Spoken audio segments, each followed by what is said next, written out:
الوشم من أهم الأشياء التي يحاول فيها اللاعبون والرياضيون لفت الأنظار، حتى أنك قد تجد لاعبين قد تغطت أجسادهم بشكل كامل بأشكال وألوان مختلفة من هذه الوشوم، والتي يوصل البعض من خلالها رسائل معينة. من أشهر هؤلاء اللاعبين الأرجنتيني ليونيل ميسي، لكن ربما يكون كريستيانو رونالدو من بين اللاعبين القلائل، إذ لم يكن الوحيد الذي لم يصبغ جسمه بالوشوم المختلفة.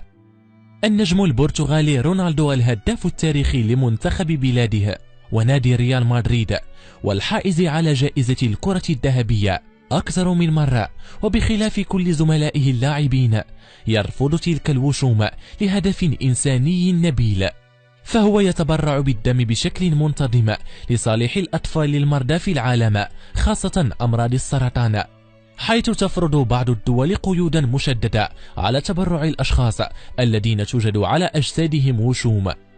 يعد الوشم من الموانع المؤقتة للتبرع بالدم، حيث يحد ذلك من قدرة الشخص على التبرع، وتضع الدول قواعد خاصة لإدارة هذا الأمر، حيث يجب الانتظار لفترة تتراوح بين 6 أشهر وسنة من تاريخ وضع الوشم حتى يكون الشخص قادرا على التبرع بالدم، وذلك كإجراء وقائي من انتشار التلوث والأمراض المعدية مثل التهاب الكبد وأمراض الدم التي قد تنتقل من الإبرة المستخدمة في عملية الوشم.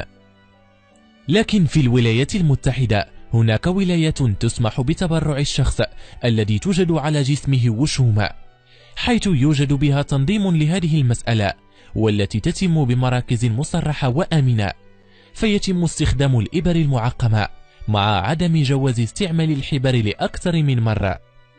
يتم فحص جميع عينات دم المتبرع، وبشكل عام لن يتم قبول عينة دم من شخص وشم جسمه مؤخرا، فقد يكون يحمل العدوى لكن لم تظهر الأجسام المضادة بعد.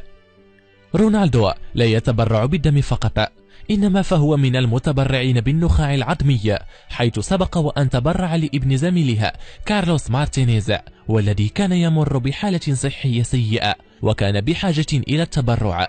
ويقول رونالدو أن كثيرا من الناس يظنون أن التبرع بالنخاع العظمي مسألة صعبة، لكنها ليست كذلك. شكرا على المتابعة. إن أعجبك هذا الفيديو لا تنسى الاشتراك في القناة، ولا تنسى لايك للفيديو، فهذا يشجعنا على تقديم المزيد إن شاء الله.